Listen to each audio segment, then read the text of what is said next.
Plays only barely went up, but big follow through that might take out. Yeah, remember we saw this yesterday. That's why I'm a little hesitant.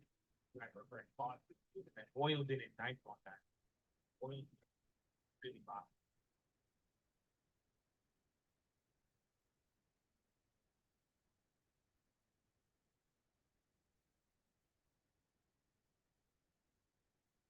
I hate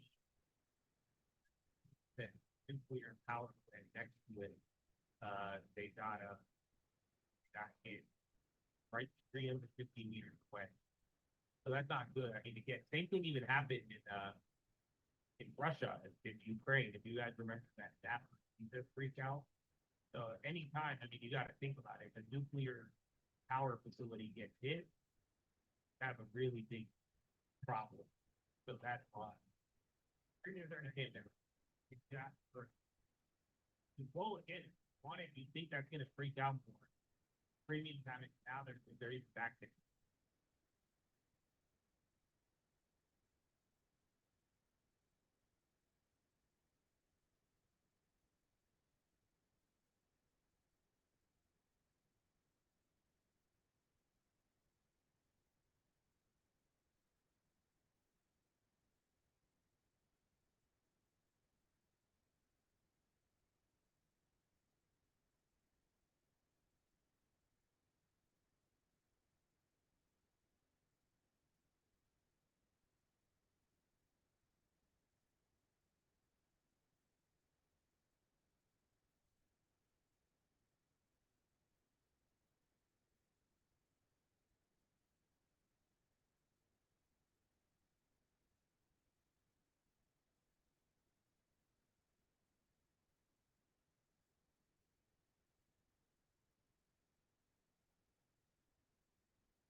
Well,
Carol,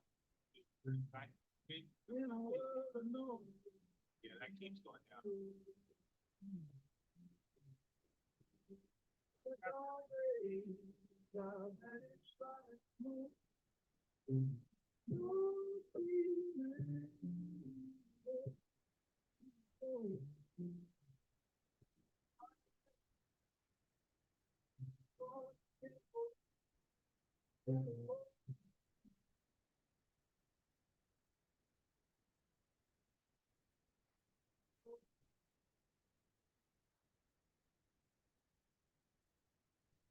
tomorrow you have a meeting.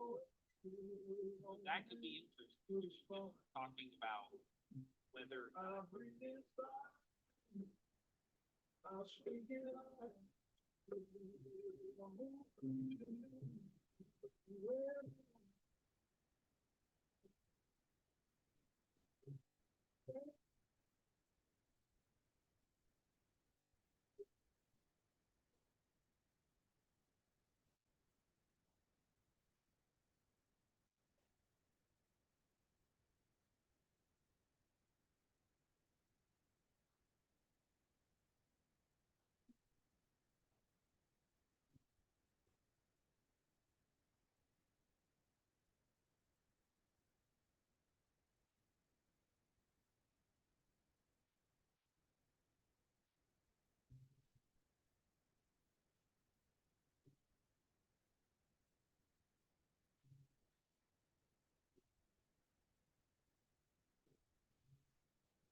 night falls around the jazz,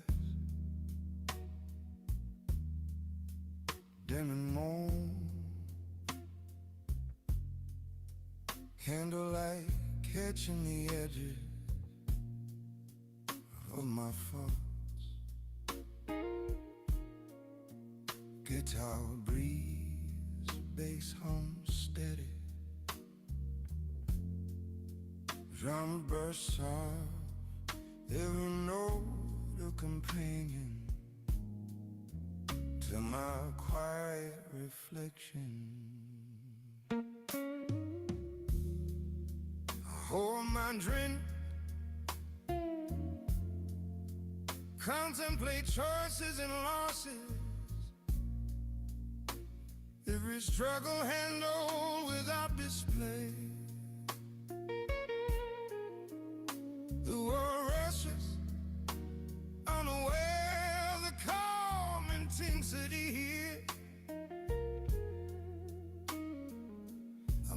a subtle purpose, every motion delivery.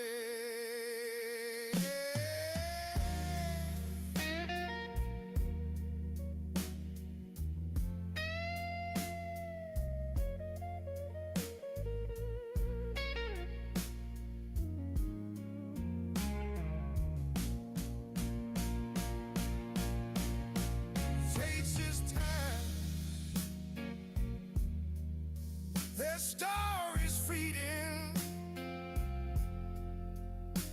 absorb measure, navigate silently. The new licking shadows carry me deeper. The gentleman fully broken, yet unseen.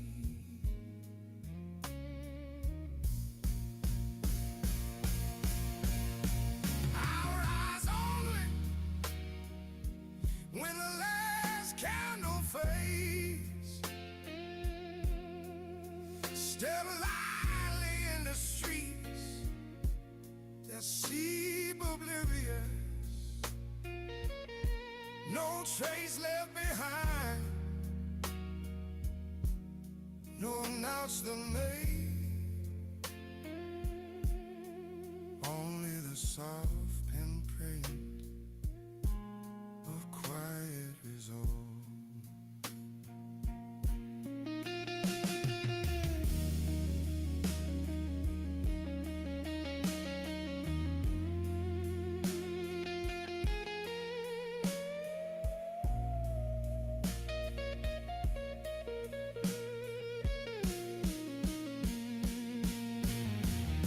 But now the trees, but I remain a man moving in silence, deliberate, discreet, intense.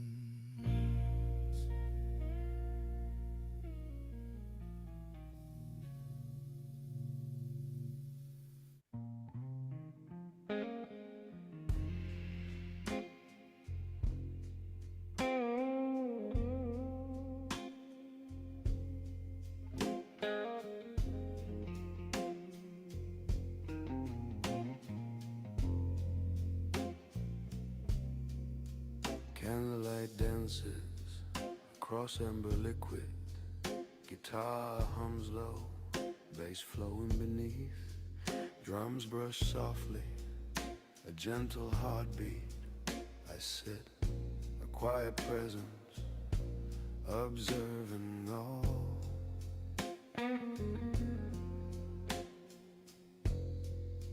Segment 2, contemplation. Decisions made in private, struggles handled unseen. Every breath deliberate, every thought measured. Life outside rushes, oblivious to my pace. I move in calm intensity, fully composed. Segment 3, observation. The bartender hums softly, wiping a glass. Strangers laugh, smoke curls upward in lazy spirals. I absorb everything without intrusion. A gentleman moving quietly, intensely, deliberately.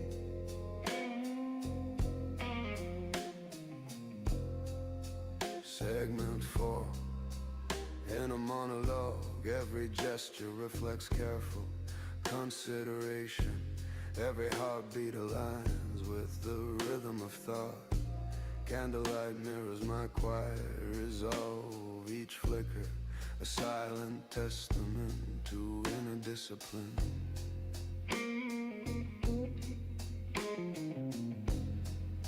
Segment 5, exit.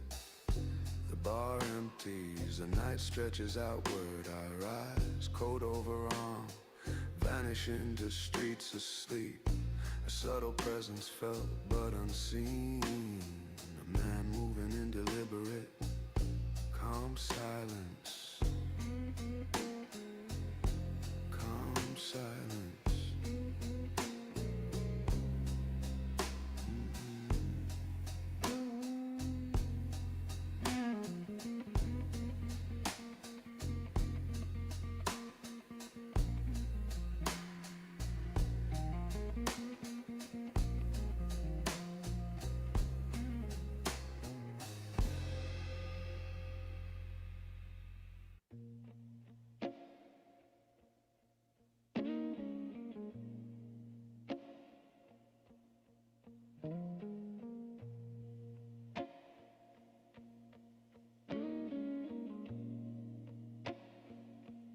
I stand still when things collapse. Was the truth revealed? Painted leaf fingerprints. Stillness lets you heal. I've seen chaos sell its soul for attention and relief. I chose another road. I chose disbelief. I don't justify my calm, I don't dramatize pain. I learned how to stay warm inside the rain. Stillness is my alibi. I don't run, I don't hide when questions multiply.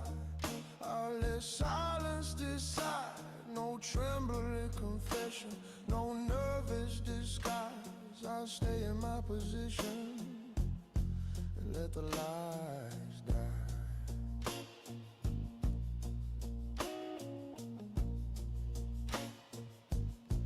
Neon lights accuse the rain. Cars whisper by. I watch men go insane, trying to deny. I don't defend my action, I don't rewrite my path. I accept the reaction, let it pass. Stillness is my alibi, no witness, no sound. I don't testify, just stand my ground. No need to convince, no need to persuade. I don't offer a defense, I let time fade. Fear sweats, calm breathes, that's how you tell. Truth doesn't plead, it doesn't sell. I don't flinch under fire, I don't bend to demand. I just quietly retire with clean hands. Another hour dissolves, I remain unchanged. Some men evolve by revolt, I evolve by restraint. Stillness is my alibi, that's how I walk free. I don't clarify, I just let them see. If guilt comes searching, won't recognize me. I was never moving,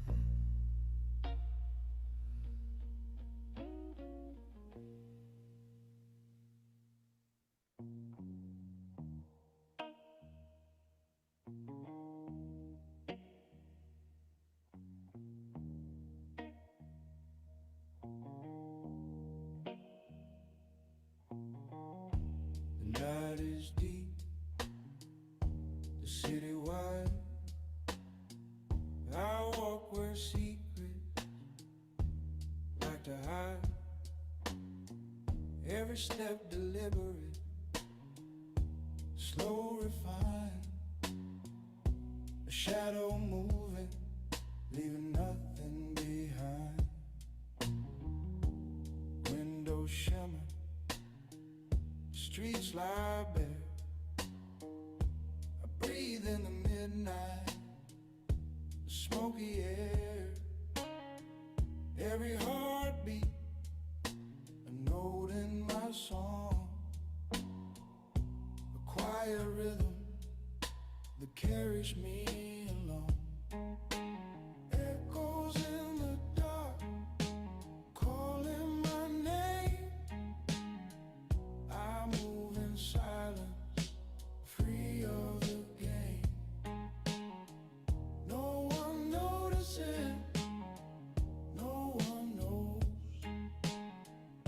the quiet strain in which I grow.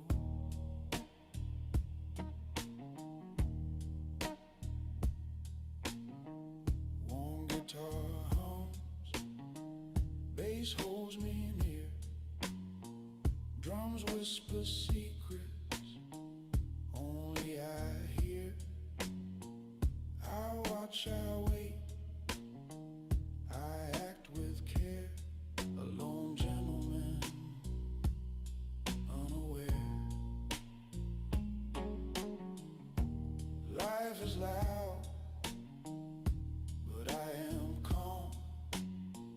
I navigate nights with quiet charm. No one to follow, no one to see. I am the man I choose to be. Echoes in the dark, calling my name. I move in silence, free of the game. No one notices, no one knows the quiet strain in which I grow.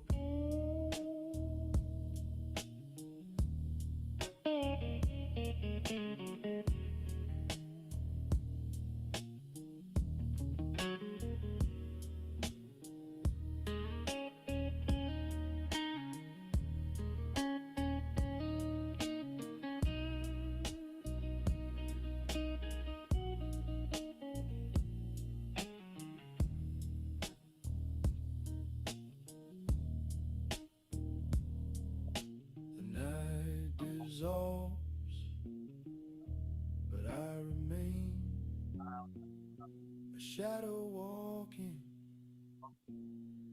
through the midnight rain.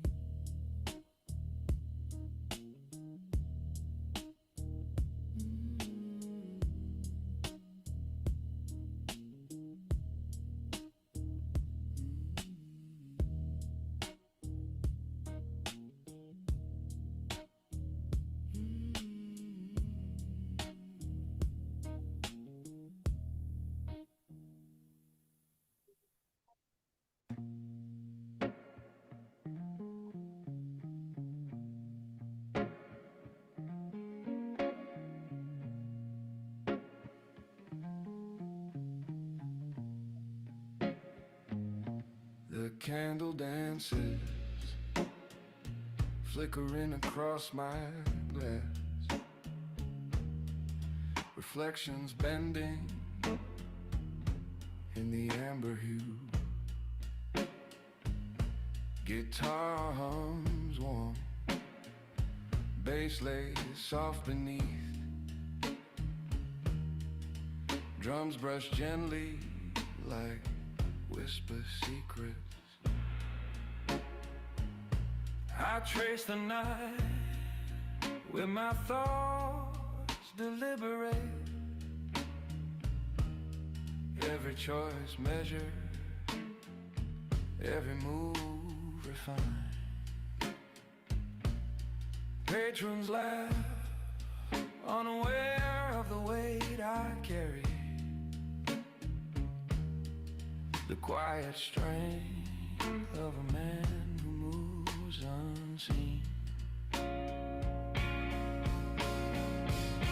Smoke curls in slow, lazy spirals.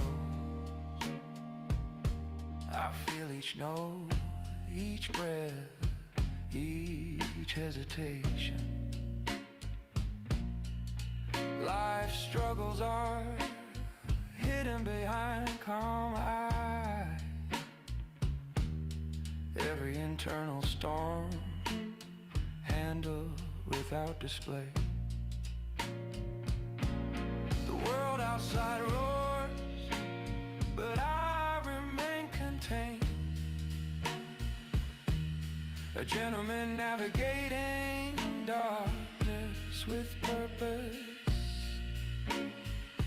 Every glance, every gesture is intentional. Yet my presence is felt without a sound.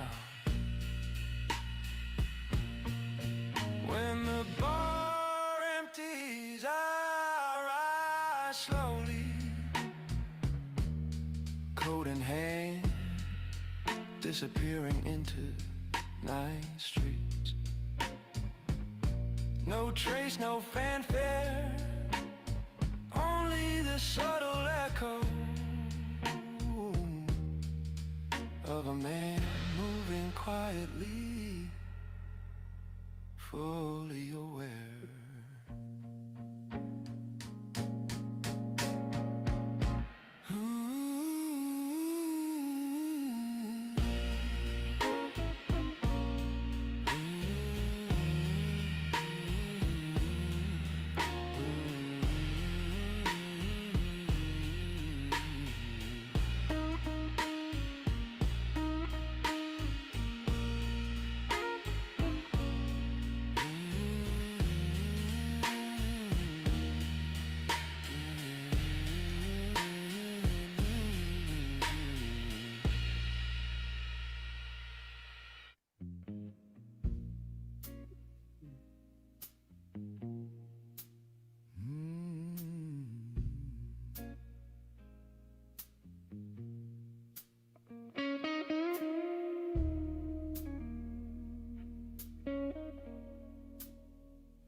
The bar filled to leave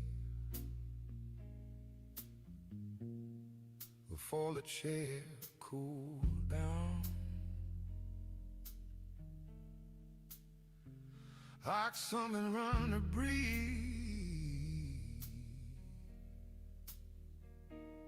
there's less sound.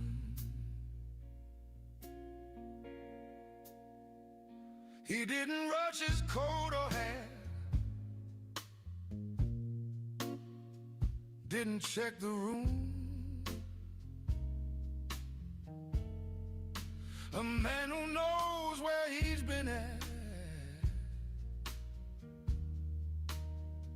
leaves room.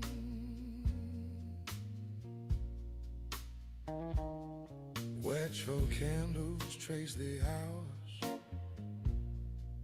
jazz band one last truth.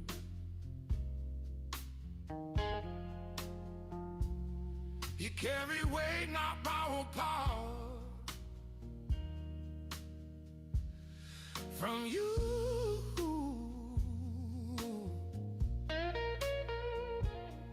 no apologies in his step, no war inside.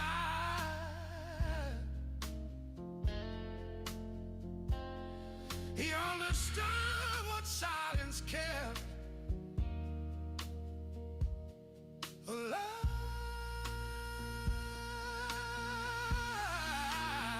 Some man is loud and broken.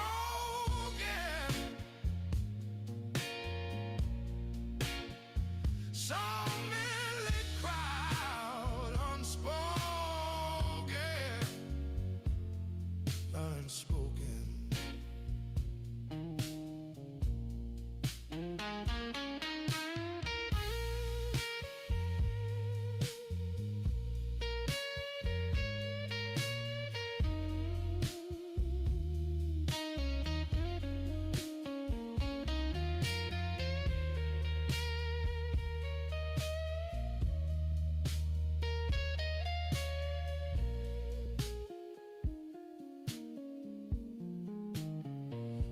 heart's in the wash, then looked away. Respect doesn't stay.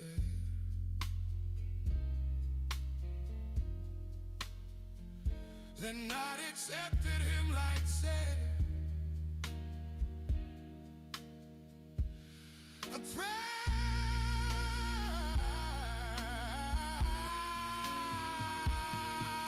Behind them up and trained it all, and that must fight,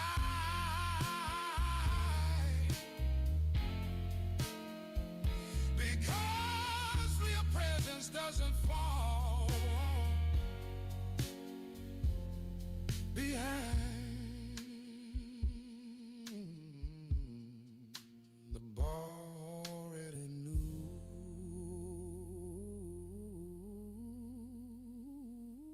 who he was.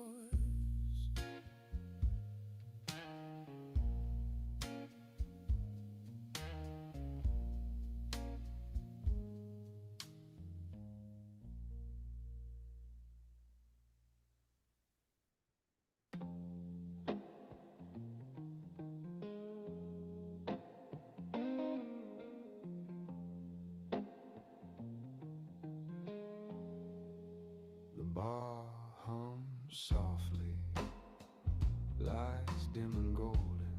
I cradle my glass, watching ripples like distant memories. Guitar bends low, bass hums steady beneath it. Drums brush like rain, tapping on a silent window. I think of the life I navigate quietly. Every victory understated, every struggle contained. The conversations flow by, I nod politely. Yet no one senses the deliberation behind my eyes.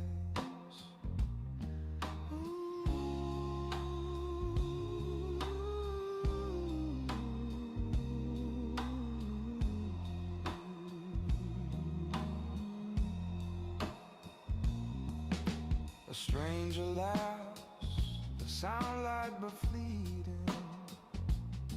I trace the movement of shadows along the wall. I remember yesterday, the choices I made, all weighed, all silent, all unseen. I tilt my glass, feeling the warmth linger. The candle flickers in reflection, a private stage. I am here yet not, a presence felt not seen. A gentleman holding the night in his hands. As the hour wanes, I rise slowly. The chair slides without protest, leaving no mark.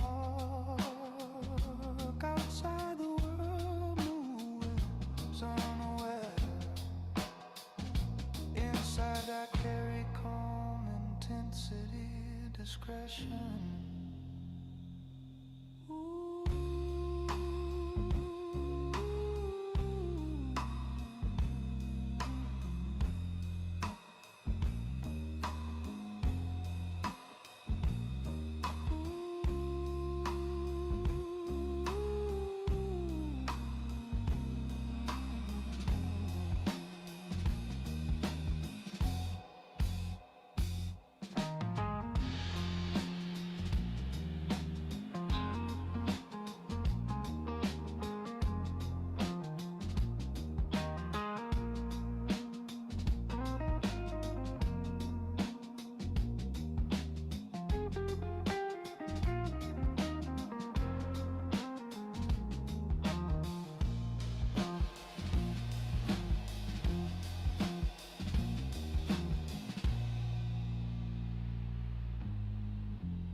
past the cafes where laughter dies.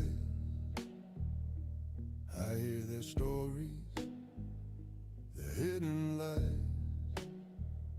The city hums, but I am still a man observing, bending will. Each street a river, a fleeting light. I walk along, my purpose drives. I feel the pulse beneath neon haze. Every secret, every gaze. I do not speak, yet I understand the hidden wars no one commands. I move through chaos, calm, contained. The silent mind, the quiet flame. Between the lines, I make my mark. A lone man wandering through the dark. No eyes on me, no one to see. The quiet life I live silently.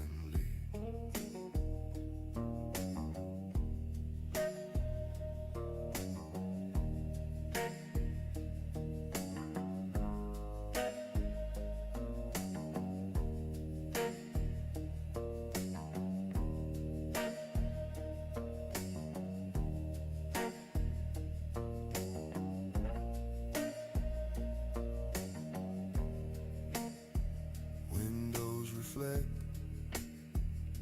the ghosts I meet. I linger in shadows, soft and discreet. Every choice weighed, every step precise. Life unfolds like a roll of dice. I know the world will never know the silent power of the man below. I am the observer, the night my stage. Every step a story, every thought a page. Between the lines, I make my mark. A lone man wandering through the dark. No eyes on me, no one to see. The quiet life I live silently.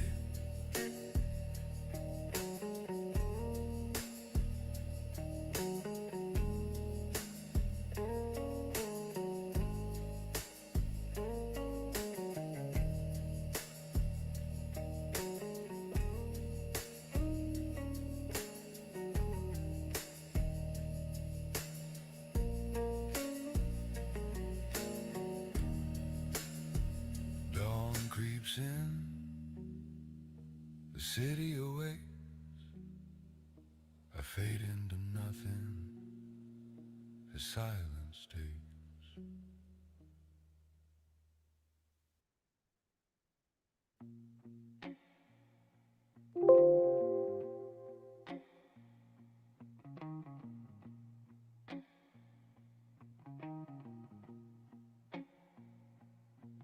Cold hands in my pockets deep, warm thoughts I'll never share, promises I didn't keep, still taught me how to care.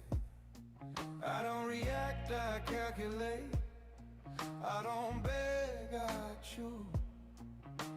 Some men wait for fate, I teach fate how to move. No anger in my chest, just focus in my eyes. I learned how to rest without ever asking why.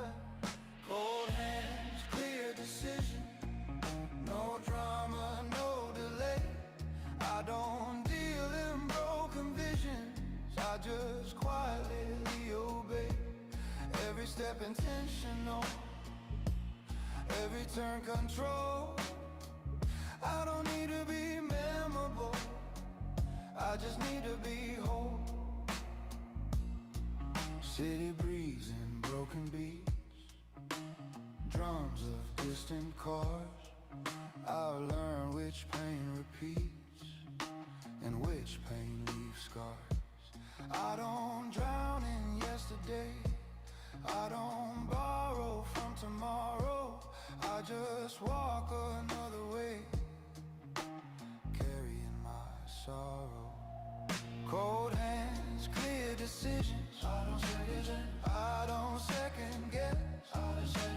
I don't live for permission, our mission.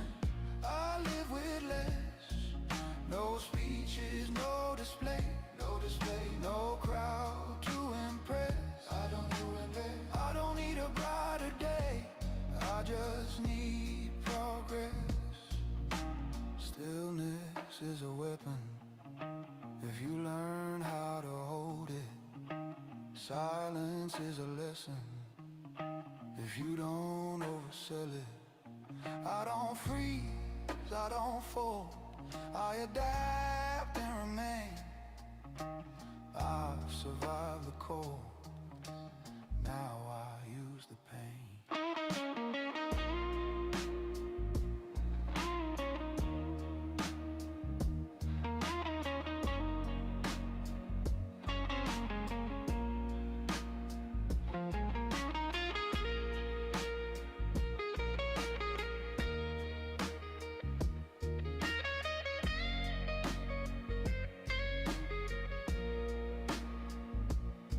Streetlight fades behind my back, another block complete.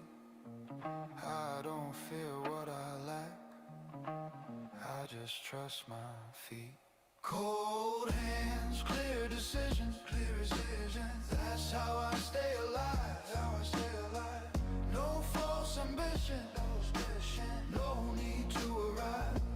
If they ask what I became, I won't answer or pretend, I just walk my lane until the end. Cold night, steady heart. Cold night, steady heart.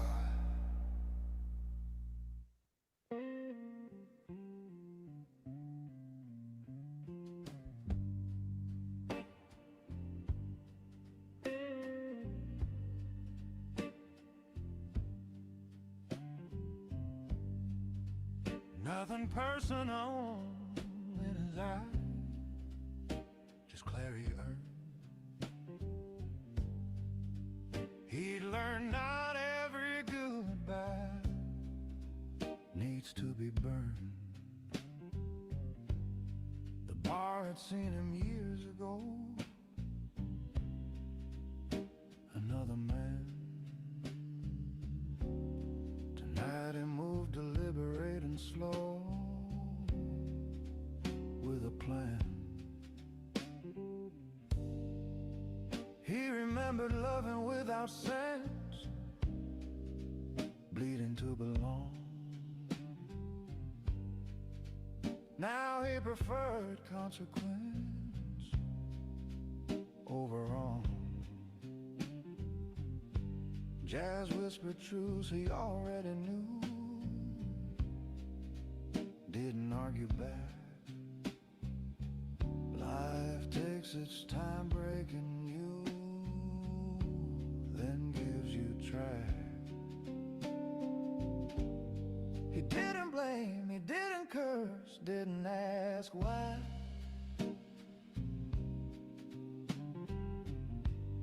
Acceptance is a quieter verse than rarely tried. He paid attention to the weight of every breath. Nothing rushed him toward his fate or death. Nothing personal, just life.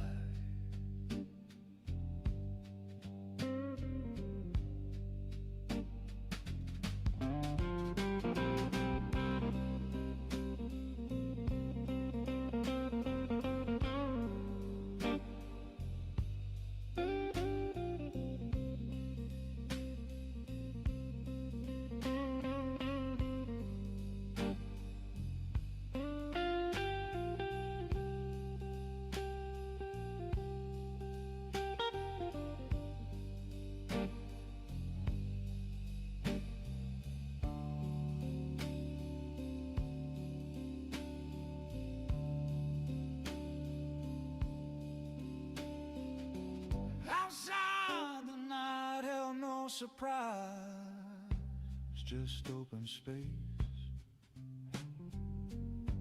He walked like someone who'd made peace with pace.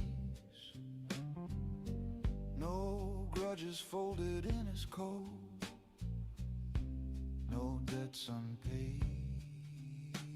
A man who learns the final note is stay. Nothing personal, just life continuing.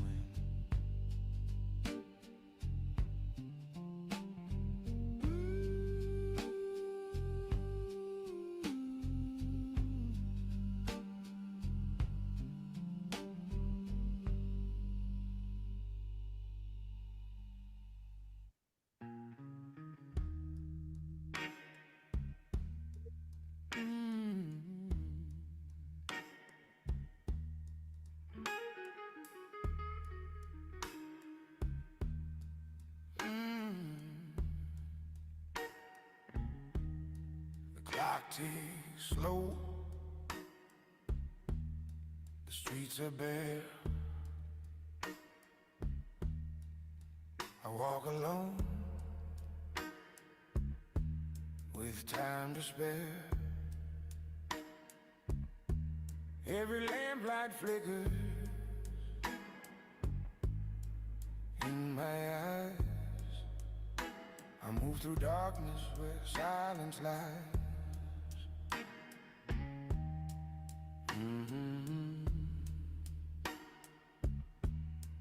People rush past,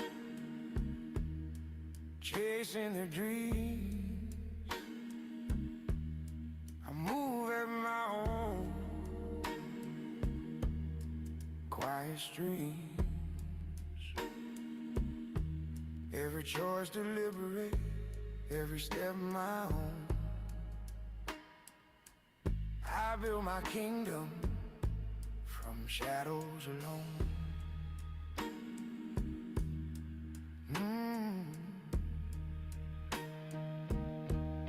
The long night walk, my secret place.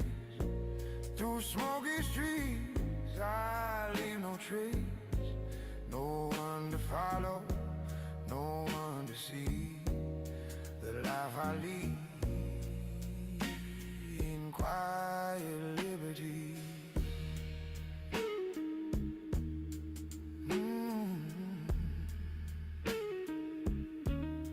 Guitar hums soft, bass flows low. Drums whisper stories only I know. I breathe in the night,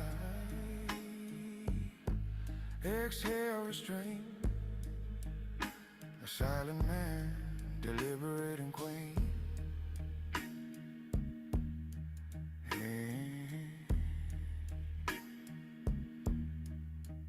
Every alley, every street a guide. I move like a ghost with nothing to hide. No need for eyes, no need for praise. I walk my path through midnight haze and a long night walk, my secret place. Through smoky streets, I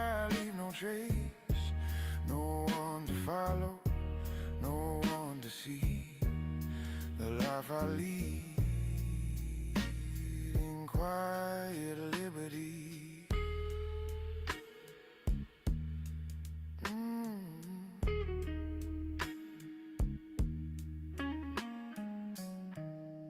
Dawn breaks slowly, but I remain a lone shadow, free of chain.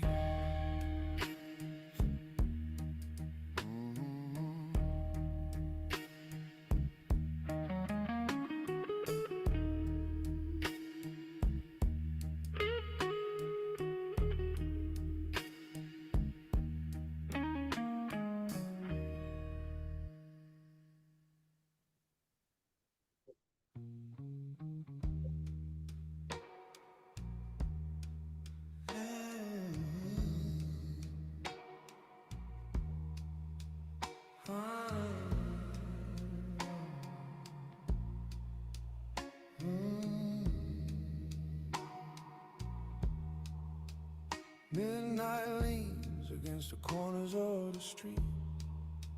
Street lights hum like they know my name.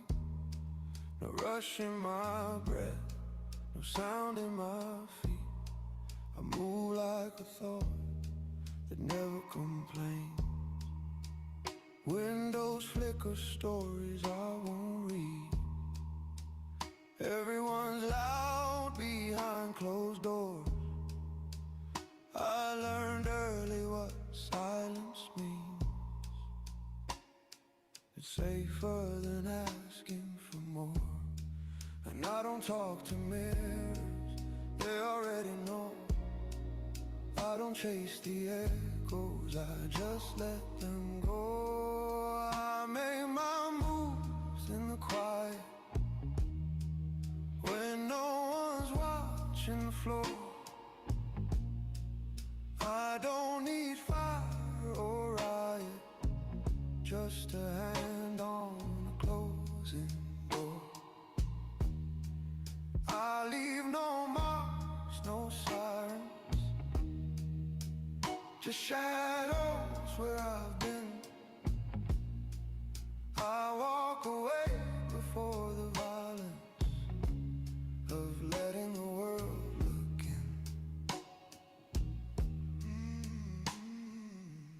Coffee's cold in a diner at 3. Waitress don't ask where I'm from. Men like me pay silently and leave before the questions come.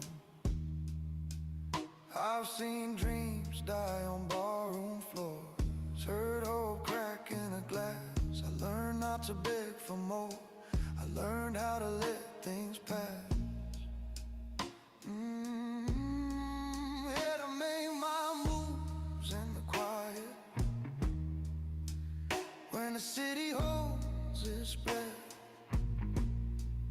I don't confuse peace with silence, I just learned how to walk with less. No applause, no warning, no need to explain. I step out before the morning, like I was never framed.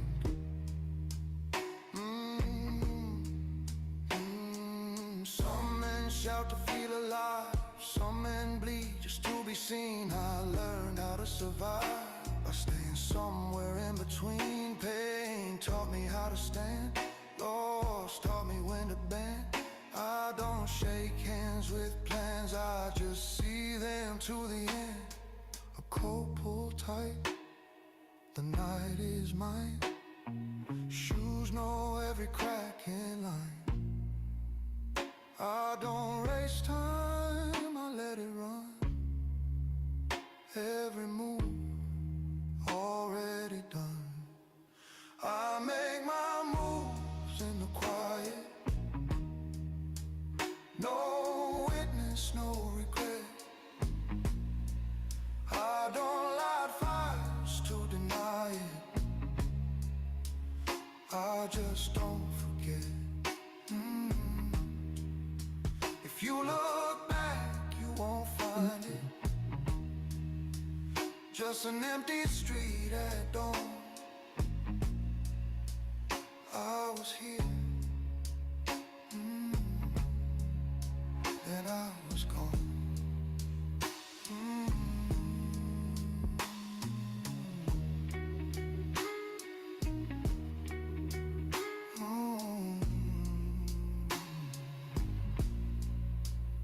Only shadow remember my name.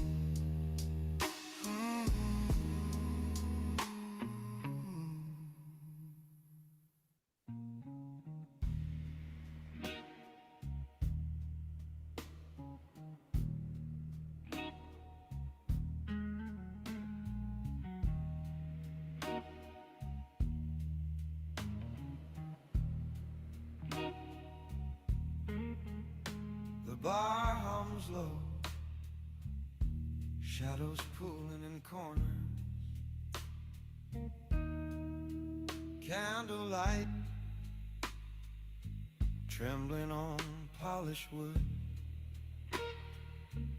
I sit alone, drink in hand, watching the slow rhythm of life outside.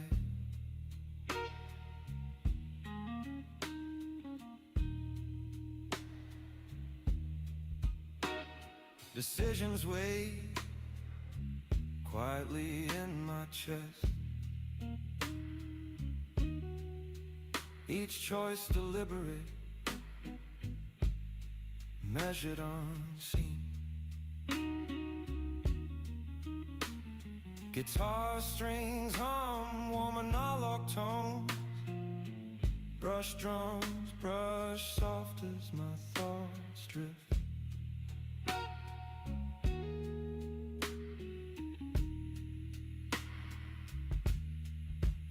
Observation, a stranger laughs, smoke drifts from a cigarette. The bartender wipes a glass, his eyes tired. I see everything without intrusion. Every movement, a note in the night song.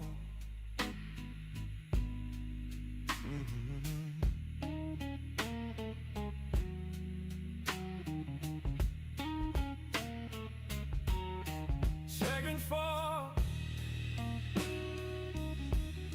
internal contemplation. My struggles remain unspoken, unseen. Handled with calm intensity, discretion. The candlelight reflects my quiet resolve. Each flicker a marker of decisions made in silence. Segment 5.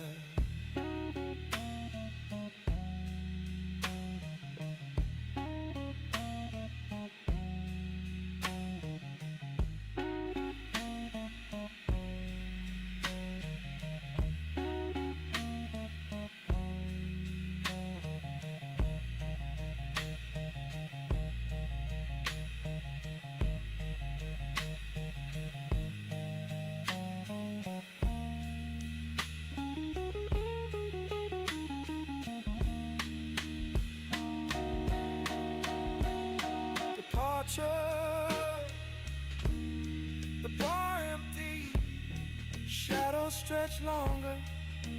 I rise slowly, coat over arm. Outside the city breeze, unaware of me. A gentleman vanishing into the night with purpose.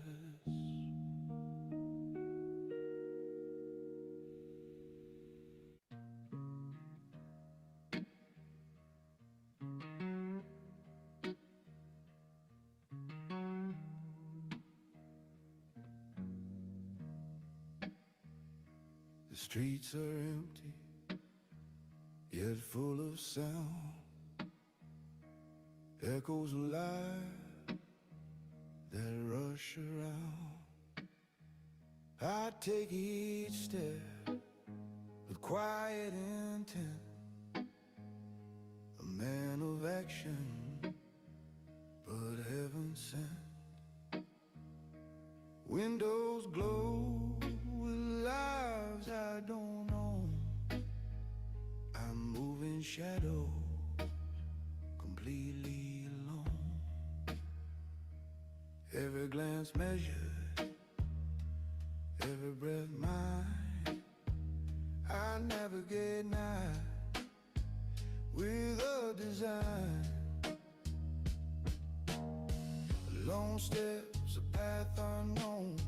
I move in silence, I move alone. The city sleeps, but I remain a shadow walking in the midnight rain.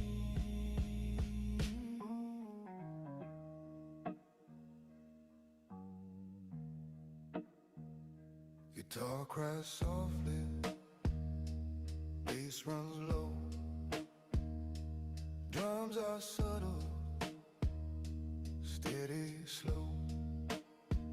Every moment calculated, every choice precise. I live my life without rolling dice. Through alley's dark, past neon lights, I carve my way in the cloak of night. No one to follow, no one to see. The life I lead in secrecy. Lone steps, a path unknown. I move in silence, I move alone. The city sleeps, but I remain a shadow walking in the midnight rain.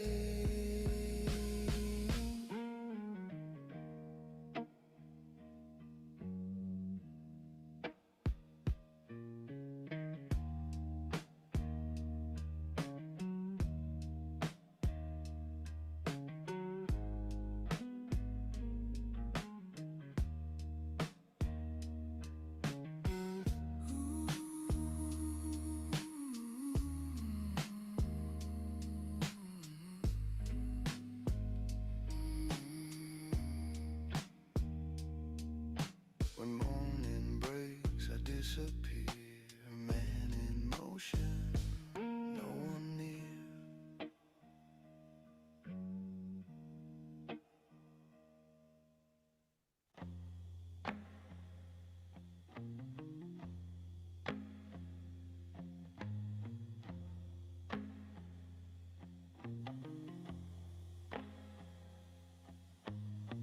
Streetlights shimmer on wet asphalt. I glide through the night without a fall. Every shadow bends as I pass. A gentleman hidden, leaving no glass. I watch life flicker like a dying flame. I remain unchanged, untouched by fame. The quiet hum of the city, my song. A slow pulse, deliberate, strong. Shadows and steps, I move unseen through smoky nights, calm and serene. No eyes on me, no one to know. I take the long road, soft and slow. The guitar sighs, the bass replies. Drums tick softly like midnight skies. A make my mark in silence profound. A life observed where no one is found. Every decision carved in quiet might, every step guided by inner light. I am the man who moves with grace, a phantom walking, leaving no trace. Shadows and steps, I move unseen through smoky nights, calm and serene. No eyes on me, no one to know. I take the long road, soft and slow.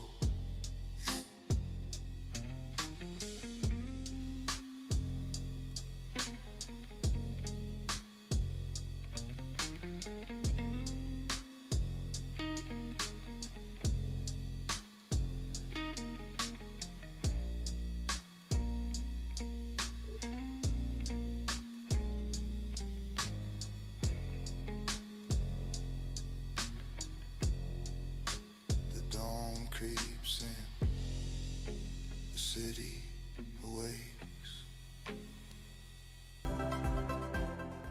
Systems and clearing our checks. In addition, the reserve banks act as the government's bank, providing services such as maintaining the Treasury Department's transaction account and issuing and redeeming U.S. government securities. They also act as a bank for banks by providing key financial services to banks, thrifts, and credit unions. The reserve banks also provide a wealth of information on conditions across the nation, information that is vital to formulating a national monetary policy that helps maintain a healthy U.S. economy and a stable financial system. The board and the reserve banks together help ensure that consumer and community voices are heard at the central bank through consumer-focused outreach, research, and analysis. This helps keep the Federal Reserve's actions, policies, and decision-making attuned to what's going on in American households, communities, and businesses, which are the foundation of our economy. The third key Fed entity is the Federal Open Market Committee, or FOMC, which brings together representatives from the board and the reserve banks to consider the state of the U.S. economy and set a course for our monetary policy in a manner that seeks to promote an economy that works for all Americans. The 12-member FOMC establishes an appropriate position or stance for monetary policy to help move the economy towards two essential mandates set for the Fed by Congress, promoting maximum employment and price stability.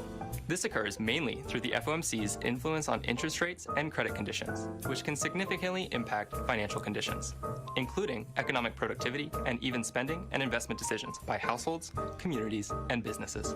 Working together, these three key Fed entities and the unique Federal Reserve System structure established by Congress more than a century ago help promote conditions resulting in a strong, healthy, and sustainable economy. For more information on how the Fed functions, visit federalreserve.gov and click on About the Fed. Across the United States, the Federal Reserve, through its Federal Reserve Education Program, helps people understand how the economy works so consumers have the tools to make sound financial decisions. Through this education program, teachers have access to classroom-ready online resources for students from kindergarten to college, videos, classroom lessons, online education, publications, and more. These resources are all free for educators to use in their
whiskey glass is all I hold. Ashes falling, the night grows old.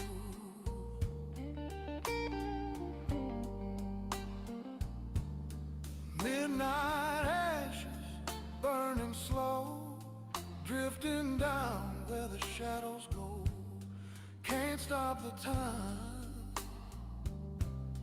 can't stop the flow. The smoke curls like a broken dream, lost in the jazz. A silent scream, a bitter sip. Life ain't what it seems.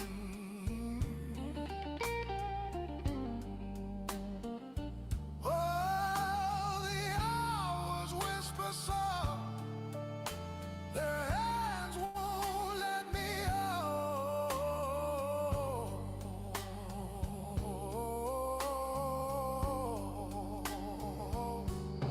Midnight ashes burning slow, drifting down where the shadows go.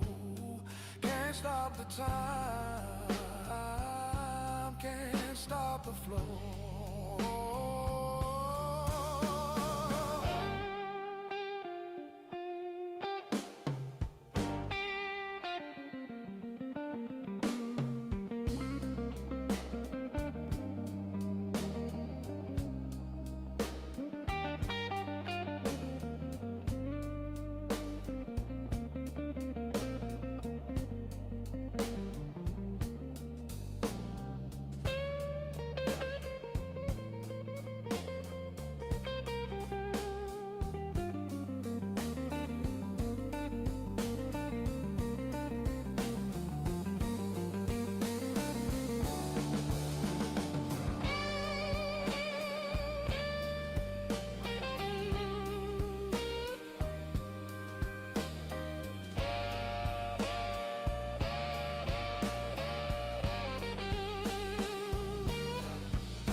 Drips honey on fire, every chord pulls me deeper, higher. The piano sighs, the guitar moans, and I'm left here aching, all alone.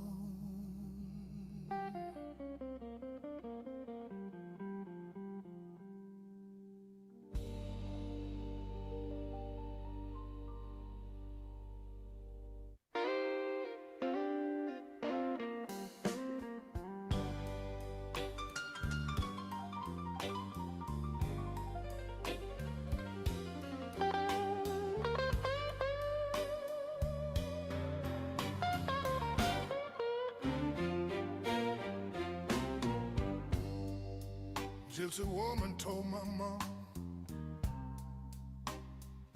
long before my cry.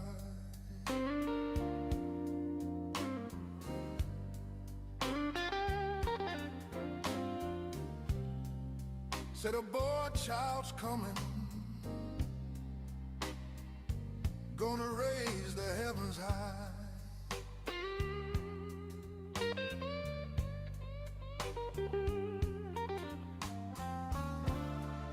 He'll make those pretty ladies holler and shout, and the whole wide world will wonder what the fuss is about. And you know I'm here, everybody knows I'm here. Yeah, I'm the hoochie coochie man. man. And nobody knows I'm here. On the seventh hour of the seventh day, in the 7th month, the 7th doctor said his say. This one's born with good luck, plain for all to see. Got $700, better not fool with me. And you know I'm here, everybody knows I'm here. Yeah, I'm the hoochie coochie man, everybody knows I'm here.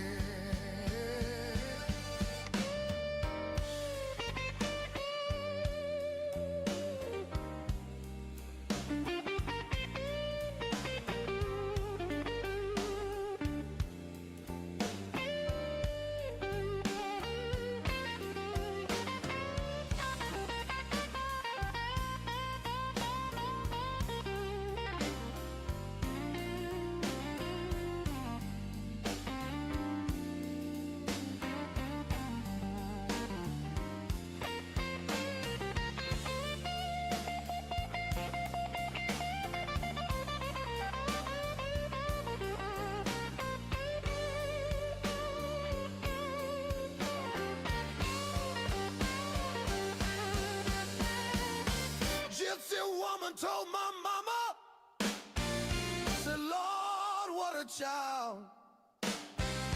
He'll have the women jumping, screaming, loud and wild. You know I'm here, everybody knows I'm here. Yeah, I'm the hoochie coochie man, everybody knows that I'm here.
Rolling down on Halsted, baby.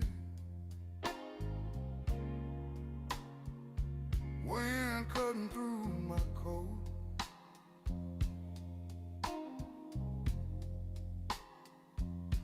Yeah, it's raining down on Halsted, mama. Wind cutting through my coat.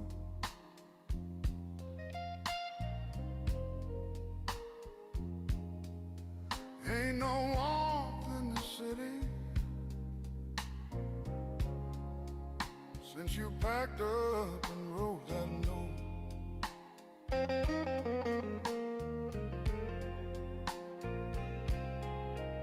L train moaning over me, like it knows just how I feel.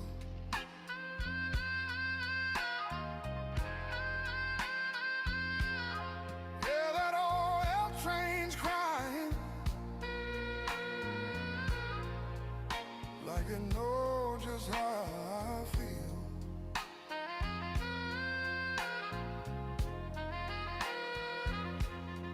You took my love to the north side. Now I'm stuck with this blues that's real.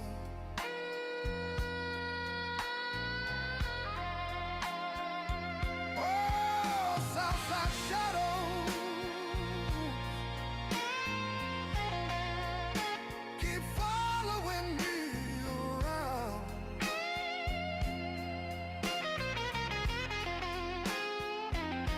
Yeah, them Southside shadows, they won't let my heart calm down. Lost my baby in Chicago, I'm the loneliest man in town.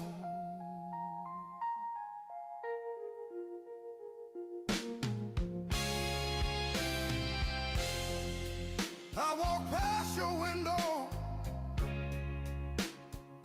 saw another man inside.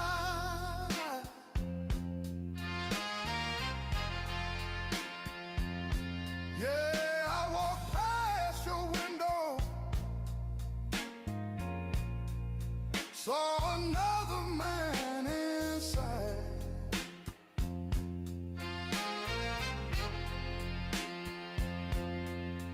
Now I know the South Side heartbreak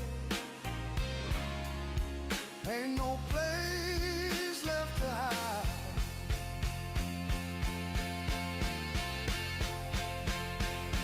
So I play this old guitar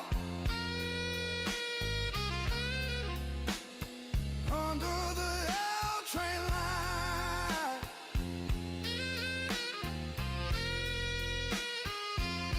Yeah, I play this old guitar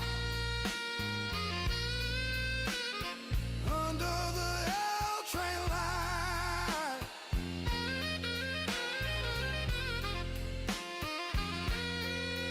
Every note I'm crying, baby,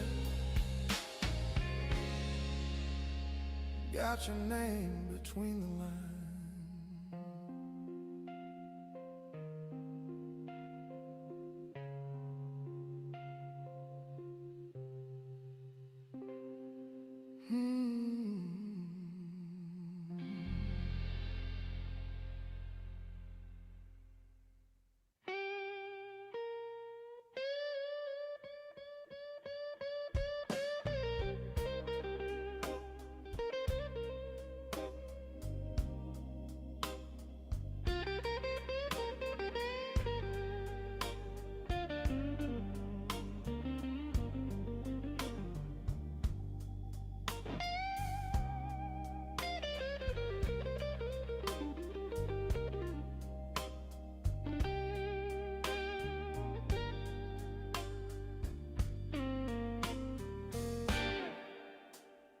Bottle on my table,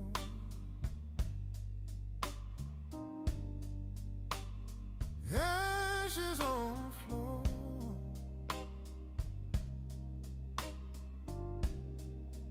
Yeah, this bottle on my table, ashes lining on the floor. Every drop I'm drinking, baby, makes me miss you a little more. Clock keeps ticking, but time don't move for me.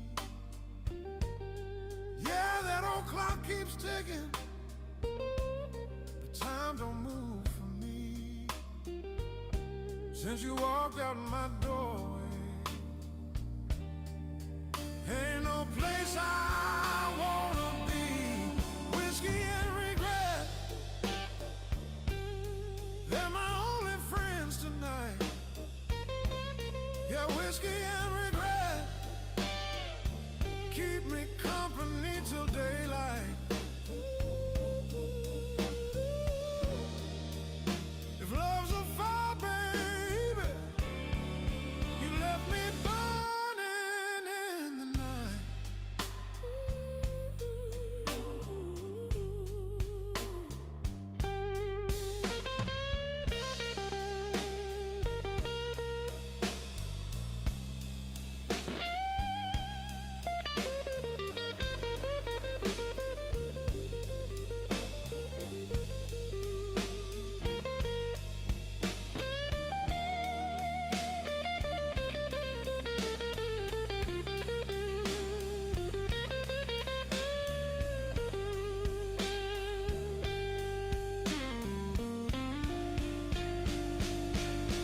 I tried praying, but the Lord don't hear my song. Yeah, I tried praying, but the Lord don't hear my song.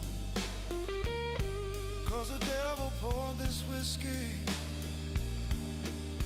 and he's been pouring all night long.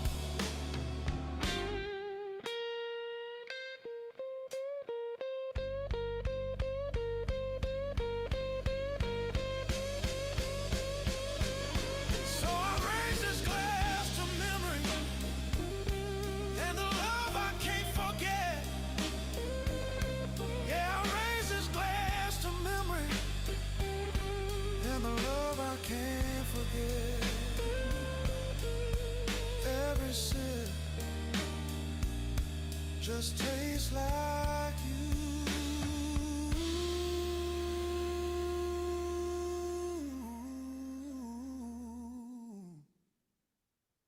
Whiskey and regret.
Midnight down on Maxwell,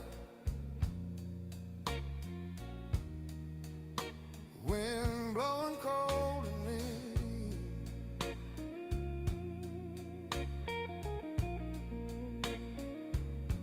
Yeah, it's midnight down on Maxwell, wind blowing cold and mean.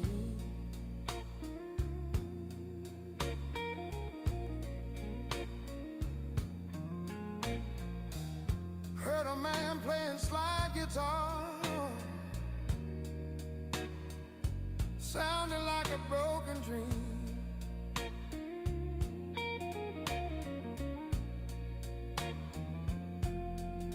Smoke rising from the vendor's grill, moon hanging low and red.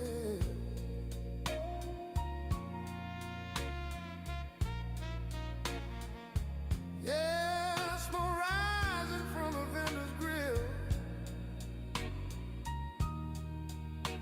moon hanging low and red.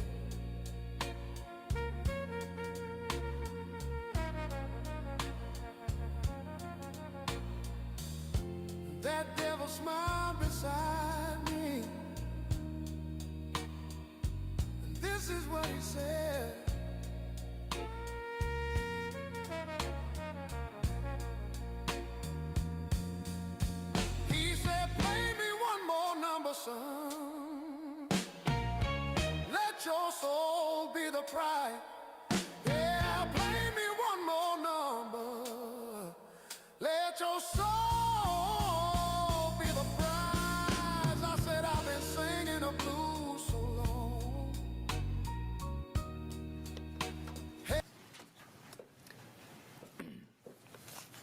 afternoon. My colleagues and I remain squarely focused on achieving our dual mandate goals of maximum employment and stable prices for the benefit of the American people. The U.S. economy has been expanding at a solid pace.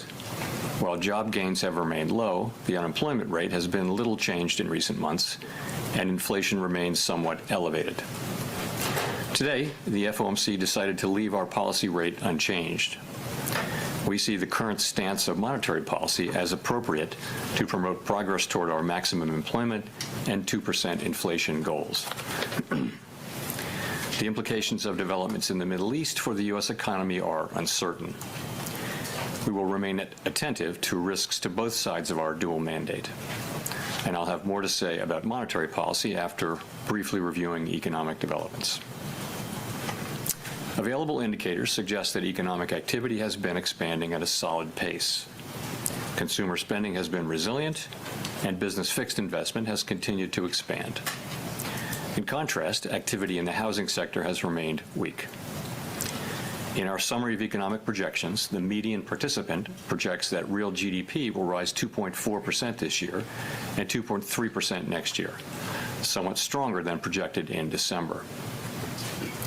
In the labor market, the unemployment rate was 4.4% in February and has changed little since late last summer. Job gains have remained low.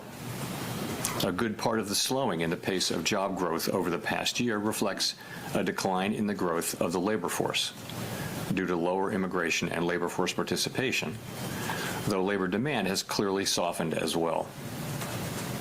Other indicators, including job openings, layoffs, hiring, and nominal wage growth, generally show little change in recent months. In our SEP, the median projection of the unemployment rate is 4.4% at the end of this year and edges down thereafter. Inflation has eased significantly from its highs in mid-2022, but remains somewhat elevated relative to our 2% longer-run goal. Estimates based on the Consumer Price Index and other data indicate that total PCE prices rose 2.8% over the 12 months ending in February, and that excluding the volatile food and energy categories, core PCE prices rose 3.0%. These elevated readings largely reflect inflation in the goods sector, which has been boosted by the effects of tariffs. Near-term measures of inflation expectations have risen in recent weeks, likely reflecting the substantial rise in oil prices caused by the supply disruptions in the Middle East. Most measures of longer-term expectations remain consistent with our 2% inflation goal. The median projection in the SEP for total PCE inflation this year is 2.7% and 2.2% next year, a bit higher than projected in December. Our monetary policy actions are guided by our dual mandate to promote maximum employment and stable prices for the American people.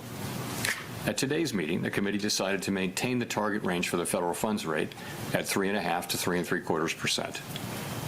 From last September through December, we lowered our policy rate 0.75 percentage point, bringing it within a range of plausible estimates of neutral. This normalization of our policy stance should continue to help stabilize the labor market while allowing inflation to resume its downward trend toward 2%. But the implications of events in the Middle East for the U.S. economy are uncertain.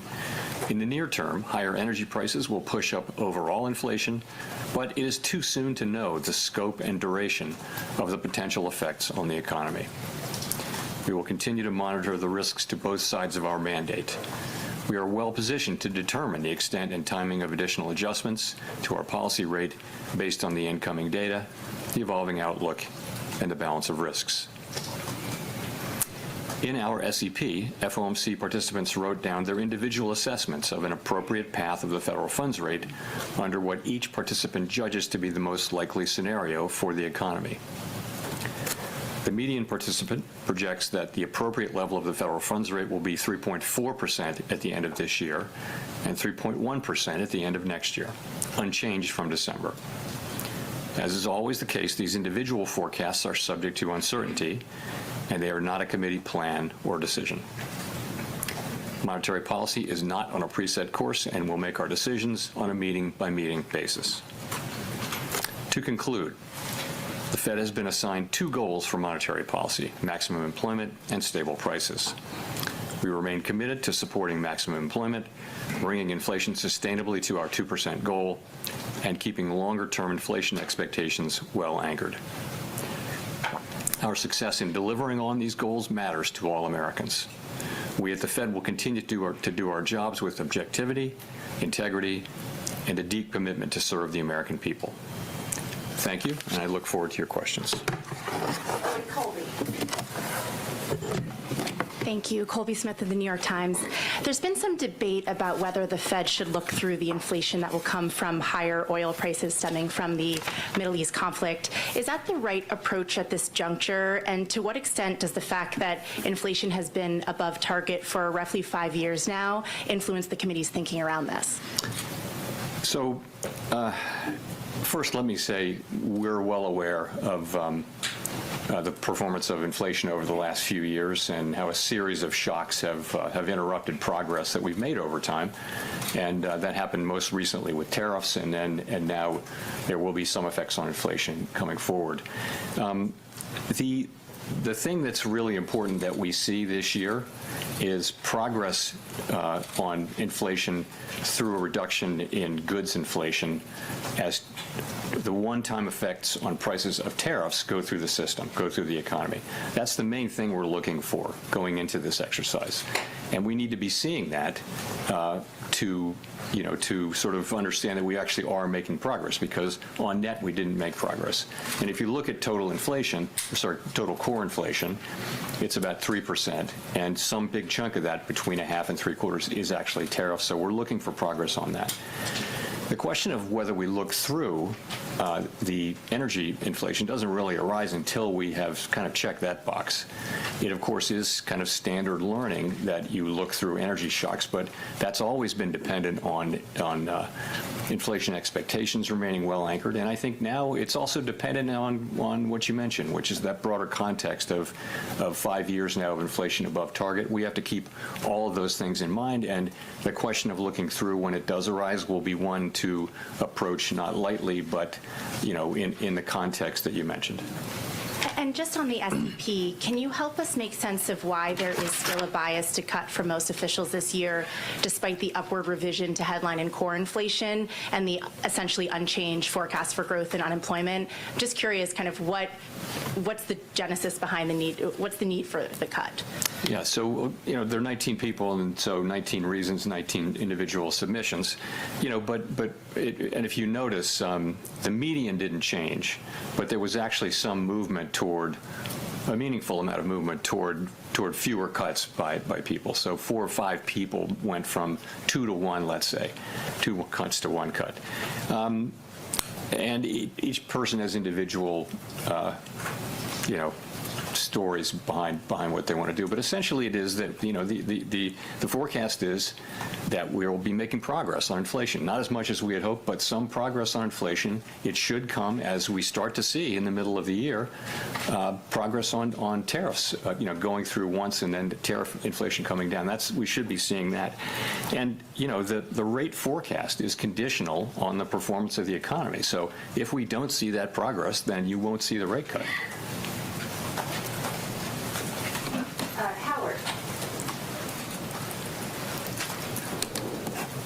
Thank you. Howard Schneider with Reuters. Just to follow up a little bit and to be clear, is the higher inflation penciled in here for 2026 solely the result of the oil shock or something else?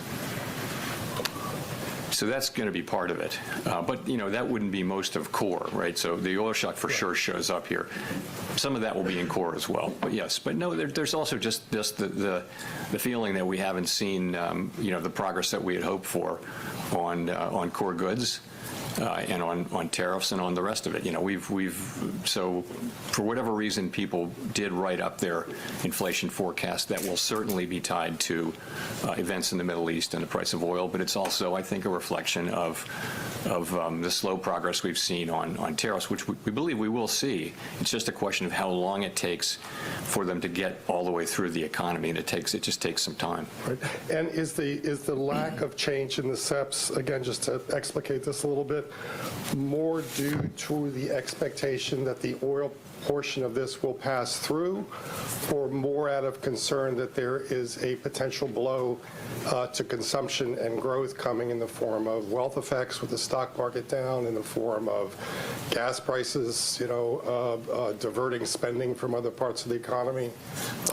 So I didn't get the second part of your question. That consumers are going to be potentially diverting money to gasoline from other parts of the economy. There could be a growth shock or a redistribution of spending there that can hit consumption, wealth effects as well. I guess I'm wondering, is the rate forecast not changing because you think the oil shock is going to be temporary, or because you want to be sure you're positioned in case growth starts to slow? So the thing I really want to emphasize is that nobody knows. The economics effect could be bigger, they could be smaller, they could be much smaller or much bigger. We just don't know. So people are writing down something that seems to make sense to them, but have no conviction. That to your point, if we have if we have a long period of much higher gas prices, that's going to weigh on consumption. That'll weigh on disposable personal income, and it'll weigh on consumption. But we don't know if that's going to happen. Something quite different than that. We might have much lower than expected pass-through. So people write down, this is one of those SEPs where a number of people mentioned if we were ever going to skip an SEP, this would be a good one, because we just don't know. So I wouldn't say there's a conviction that this is going to go through quickly or not quickly. It's just you got to write something down, and this is something that is that people wrote down. We don't debate how long. How do you do that? We wouldn't be able to debate what the length of or size of these effects would be. We just have to kind of make an individual statement. And also, what you've written down before you'll be reluctant to move too far away from that, just because you don't know. It's so unclear what the direction from this particular end will be. Meanwhile, the growth has been solid, and inflation, the overshoot is mainly from the goods and tariffs. And, the labor market is, the unemployment rate, of course, is little changed since September. You have a very, very low break-even rate, apparently, for new jobs, with little growth in either demand or supply. But the U.S. economy is doing pretty well. It's just we don't know what the effects of this will be, and really no one does. Steve. Mr. Chair, in the past, the staff has suggested that higher oil prices, they have a hit to consumption, which Howard was talking about, but that's somewhat offset by increases to domestic production. I wonder if you could talk about that dynamic, especially to the extent that how much U.S. production is happening right now. So the first thing is there is, the original thinking, the long-standing thinking, put it that way, is that you do look through energy shocks. But as I mentioned, that's conditioned on inflation expectations and that kind of thing. So, sorry, your question was? What the staff is saying about, and has said in the past. Yeah. About so there'll be an offset. Offsets, yeah. So that's true. We're a net exporter of energy, right? So any effects on employment and economic activity and spending would be offset to some extent by the fact that our oil companies will be more profitable, and they may even do more drilling. If you ask oil companies about doing more drilling, though, they're going to want to see, a consistent rise in oil prices from where they were before the buildup for the war, and they're going to want to believe that that's going to be persistent for a fairly long time. So they're not sitting there waiting for oil to go over $70 a barrel, and then they're going to start drilling or whatever. They're going to make a reasoned, careful judgment that we're going to have higher oil prices for an extended period, meaningfully higher. So I wouldn't say there's much of that happening. Not much will be happening now, but some of that could happen over time if you see that. But so the net of the oil shock will still be some downward pressure on spending and employment, and upward pressure on inflation, of course. And if I could just follow up on Colby's question, how much do you worry that, having looked through tariff inflation and inflation running above target, and looking through the oil price shock, would undermine the credibility of your commitment to the 2% target? We have to do our analysis and think these things through carefully, but of course that's on everyone's mind. We're well aware of the history, but you don't want to overreact to that. You want to make the best judgment you can based on the facts. I don't think we're going to let it color our decision-making more than is appropriate. It's more the thought that it's been 5 years, and we've actually had, we had the tariff shock, we had the pandemic, and now we have an energy shock of some size and duration. We don't know what that's going to be, actually.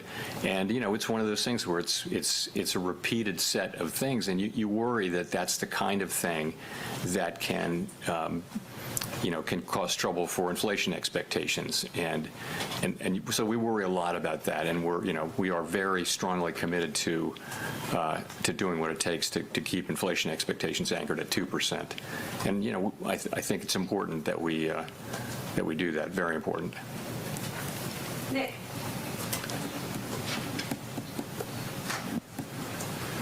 Nick Timoros, Wall Street Journal. Chair Powell, you've described monetary policy as modestly restrictive. If the unemployment rate is roughly stable, inflation moving sideways in the high twos, with an ongoing overshoot in services and non-housing services, not just goods, and the economy doing fairly well, as you just outlined, what gives you confidence that inflation returns to target over the next couple of years?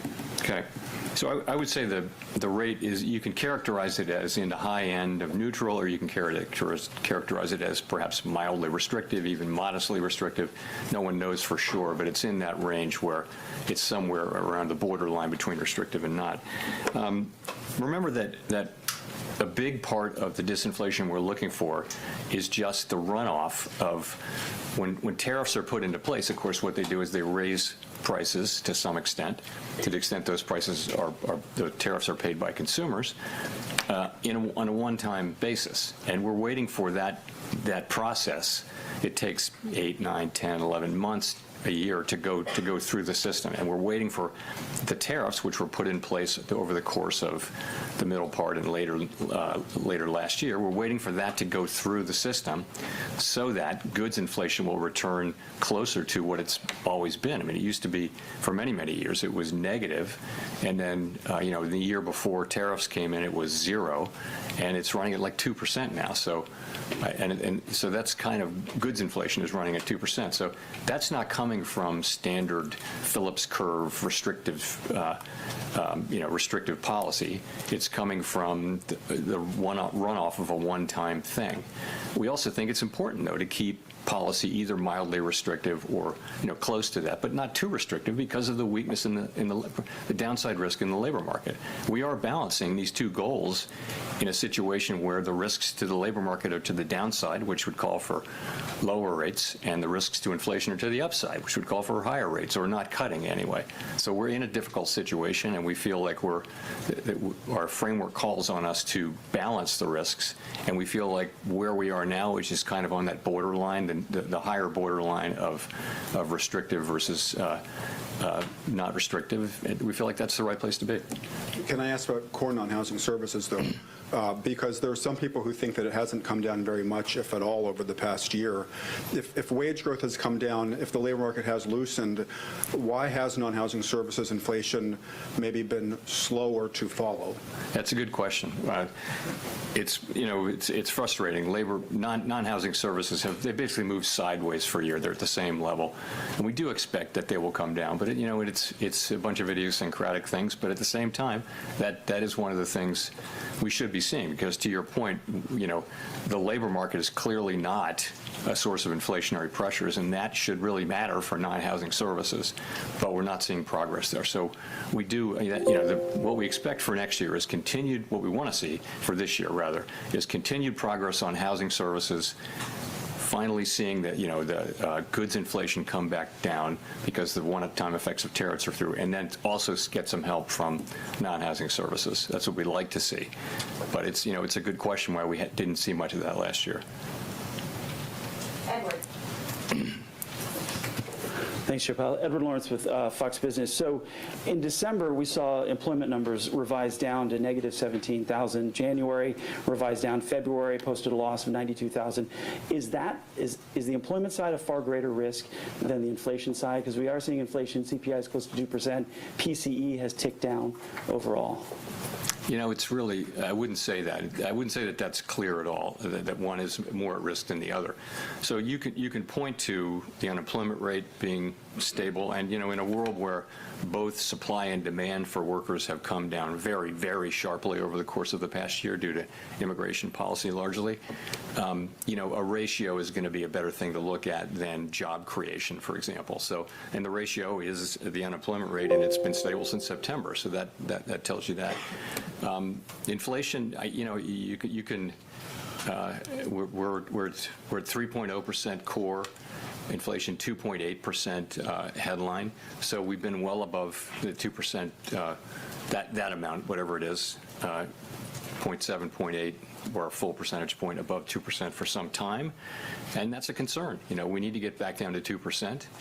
And we need to keep focused on that, even though we do now face some new inflation from energy. So I'd be hard-pressed to say that one of them is obviously more at risk than the other. And if I may, what happens if there's no Federal Reserve chairman confirmed on May 15th? Would you stay on? So if my successor is not confirmed by the end of my term as chair, I would serve as chair pro tem until he is confirmed.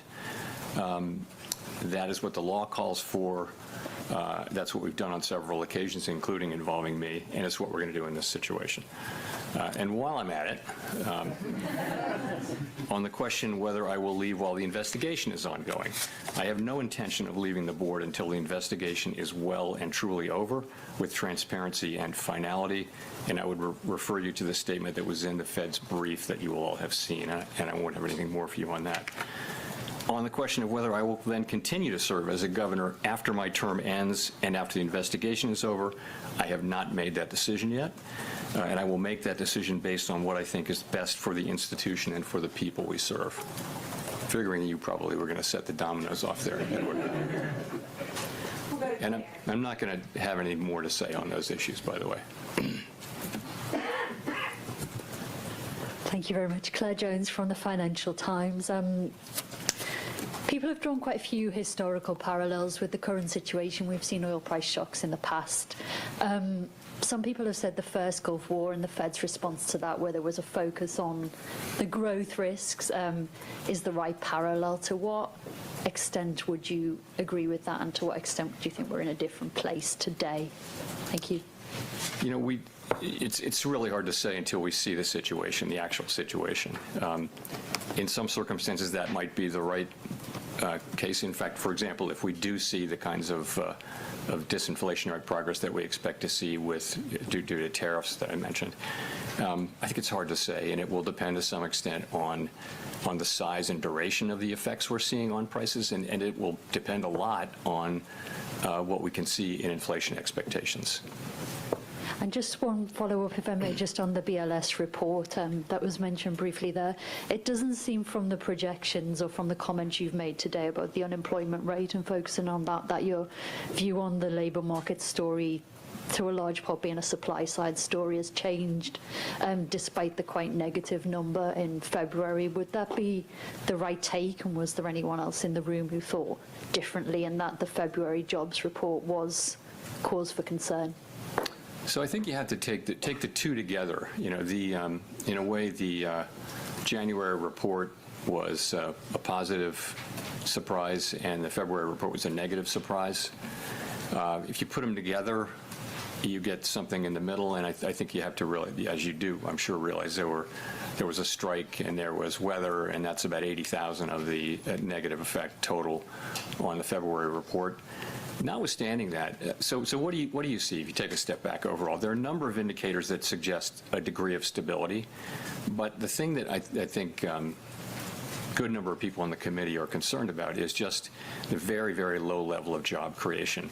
If you adjust what has been the trend job creation over the past, let's say, 6 months, if you adjust that for what we think, our staff thinks, is the overstatement due to overcounting, effectively there's zero net job creation in the private sector. But actually that looks like that's about what the economy needs in terms of dealing with very, very low, non-existent, really, growth in the labor force, which, of course, we've never had in our history. So you've got a sort of a zero employment growth equilibrium. Now, that's balance, okay? But, I would say it does have a feel of downside risk, and it's not kind of a really comfortable balance. So, we look at that, we see it, we get it, and, everybody understands the arithmetic, and that's you can say the break even is zero, but nonetheless, it's something we're watching carefully, and so, and are concerned about. But ultimately, though, you can argue that it's a consequence of deliberate policy, which is really the changes to immigration. That's the biggest factor there, and but nonetheless, something we watch carefully. Andrew. Thanks, Chair Powell. The economy's experienced a series of supply shocks in the last few years, COVID, tariffs, 2 oil price shocks. Do you think that is bad luck, or has something changed in the world that makes supply shocks more common, and does the central bank need to start taking account of the risk of supply shocks as a more common problem? We did go through a long period where the shocks were all demand shocks, and so we've had a lot of practice thinking about supply shocks in the last 4 or 5 years, for sure. And it's just a very different thing, and a much more difficult thing, because it does immediately raise the question of tension between the two parts of our mandate. But, has the world changed? COVID is a one-time thing, right? This energy supply shock is a one-time thing. It's not because of some broad tendency or anything, I don't think. And the oil shock with Ukraine was also a consequence of military action. So I don't know that the world has changed in a way that there'll be more supply shocks. But there's people have written that paper and that speech a number of times. A number of people have tried to make the case that is the case. And in fact, we have seen more supply shocks in the last 5 years than we've seen in many years before that. It's a fact. Okay. You said last year that the Fed was reviewing its communication strategies, including the SEP, as part of its framework review. Whatever happened to that? And I have like 5 follow-ups to that, but I guess, what would you change about Fed communications if you had the time? Thanks. What happened about that was not much, and I'll tell you why. So, we looked carefully at many aspects of the SEP and of our communications, and there weren't any ideas that had very broad support on the committee. And you don't want to make a change to your communications unless you have the committee behind that. So we didn't really make any changes on that. I had hoped that they had some things that I wanted to do, but they didn't attract broad support, and we'd already made all the changes we made to the framework. That was a critical thing. So we didn't. And, I wish we had been able to do some things, but we didn't. So maybe the next chair will take a look. I'm sure he will.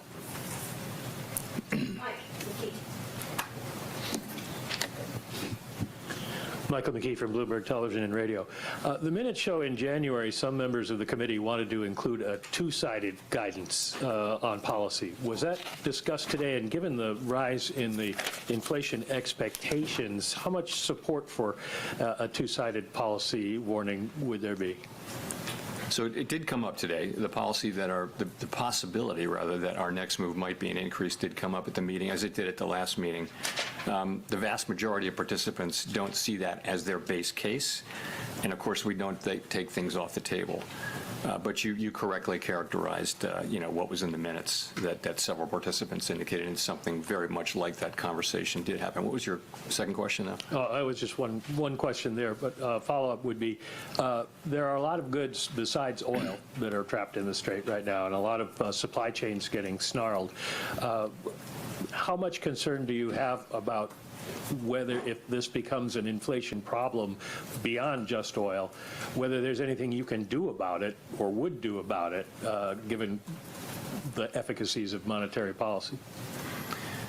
You can worry about other commodities. You can worry about all of the ways that oil-related commodities go into manufacturing and that kind of thing. The truth is, it's completely out of our hands, and we just, like everybody else, we have to just wait and see what happens, and it'll come down to how long the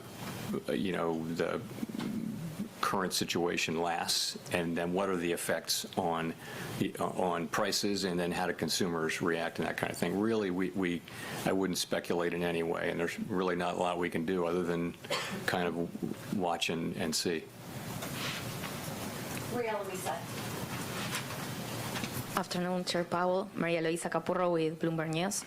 I wanted to ask you, you've said longer-term measures of inflation expectations reflect confidence that the Fed will get back to its 2% goal, but there are some colleagues of yours who have pointed to higher dispersion in household service, in business service as well. So, and that they take as a signal that inflation expectations may be less sticky than in the past. I'm wondering if there was a discussion around that at this meeting across the committee, and what were the views of what is the state of inflation expectations and the risks from higher oil and gas prices. So at this meeting, I mean, a number of people mentioned and staff briefed on short-term expectations having moved up quite a lot for reasons we understand well.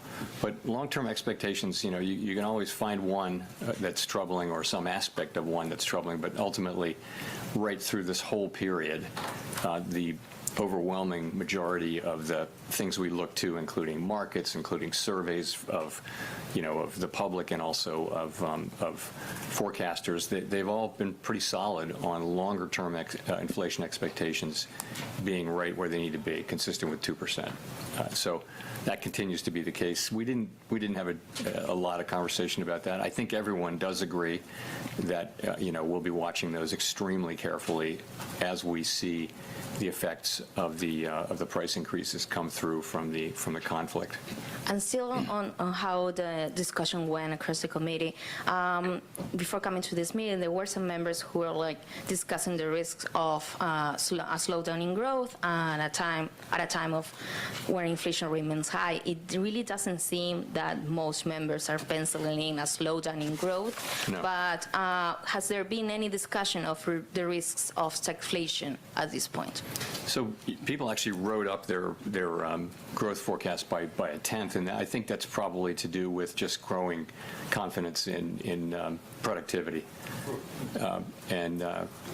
But so sorry, and your second question was just. If there have been any discussions about the risk of stagflation scenario. Yeah, so as I mentioned, there's tension between the two goals, right? The upward risk for inflation and downward risk for employment. So, and that puts us in a different situation. You know, when we use the term stagflation, I always have to point out that was a 1970s term at a time when unemployment was in double figures and inflation was really high and the misery index was super high. Add them together, you get the misery index. And that's not the case right now. We actually have unemployment really close to longer run normal, and we have inflation that's, you know, 1 percentage point above that. So calling that stagflation, it's not, you know, I would reserve the term stagflation for, you know, a much more serious set of circumstances. That is not the situation we're in. What we have is some tension between the goals, and we're trying to manage our way through it. It's a very difficult situation, but it's nothing like what they faced in the 1970s, and that's, I reserve stagflation for that, the word for that period. Maybe that's just me. Elizabeth. Thanks so much. Elizabeth Schulze with ABC News. President Trump says that oil prices and overall inflation will go down very rapidly as soon as the war ends. Do you agree with that? I don't have a forecast on that. When we're thinking about the impact on American households, as you know, they've been facing these higher prices for years. They've seen an almost $1 increase in gas. How worried are you about households, especially lower income families, being able to afford those price hikes? And should people be bracing for higher costs, including for food now? We don't know how big these effects are going to be, and I don't want to characterize them in any way. Of course, people are already seeing gas prices. Gas prices are up almost $1 a gallon. We hope that isn't for a long period of time, and of course people will feel that, but I don't want to speculate about what that might mean, because honestly that would sound like I have some idea of what's actually going to happen, and I don't think anybody really does. We're going to see how this works out, and I just would leave it at that. Victoria. Hi, Victoria Guido with Politico. I just wanted to ask, for purposes of the next meeting, how the Middle East war develops between now and then, how are you thinking about what might guide action at your next meeting? I mean, if we have oil prices, above $100 a barrel the entire time until the next meeting, is that going to change your wait-and-see stance? Like, what would lead you all to move, or are you on hold pretty indefinitely? We'll have to wait and see. I mean, we always say we're going to learn more by the next meeting, and usually we do, but in this case, we're going to learn a lot because we're going to learn 6 weeks to the day till the next meeting. And, we're going to see whether what happens is it's going to be very important for the way the economy looks and the way the outlook evolves with what happens in the Middle East. That's going to be a big factor, and we'll know that then. I don't know how it's going to affect our thinking. I really don't. And we did talk about alternative scenarios a little bit, but it's just, I wouldn't bring that in here. It's very uncertain, and I just want to remember that we don't know, and we shouldn't assume it's going to be one thing or another. We're going to see. So is it a matter of you don't know how the situation itself is going to evolve, or even if things remain as they are, the economy could still remain relatively durable in face of them? Yeah, that's true too. No, I mean, the U.S. economy has just, made it's been strong through a whole bunch of challenges. I mean, if you go back to 2023 when we raised rates a lot in 22 and 23, and close to 100% of economists called for a recession, which didn't happen. In fact, 2023 was a really strong year. So the U.S. economy has really been just doing pretty well through a lot of significant challenges over the past few years. It's been amazing to see. And I don't know what's going to happen in the next intermeeting cycle, and I don't know what's going to happen in the Middle East. I wouldn't want to speculate.